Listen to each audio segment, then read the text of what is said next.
যে মহিলারা বাইরে ইনকাম করবে আর ছেলেরা ঘরে কাজ করবে, রান্না বান্না ছেলেরা করবে।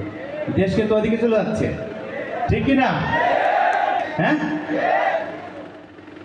এই গার্মেন্টস সেক্টরে যারা অরাজকতা তৈরি করতেছেন, আজকে দেখেন গার্মেন্টসে কিন্তু ছেলেদেরকে এখন নিয়োগ দেওয়া বন্ধ করে দিচ্ছে, শুধুমাত্র মহিলাদেরকে নিয়োগ দিচ্ছে। তাহলে এই ছেলেরা কি করবে?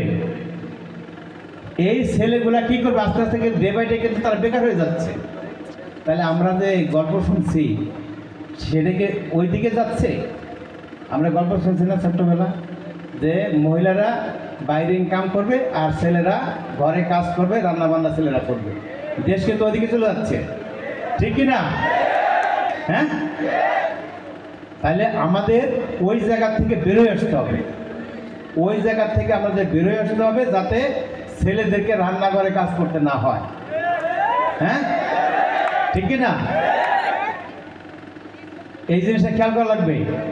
তা নাহলে কিন্তু রান্নাঘরে রান্না করতে হবে, ওয়াইফের বউয়ের ঝাড়ি শুনতে হবে। হ্যাঁ, এই হাড়ি পাতে ঠিক মতো পরিষ্কার হয় না কেন, এই কাপড় শুকায় না কেন, এই কাপড় দিতে দিছি দাও না কেন, ঠিক না?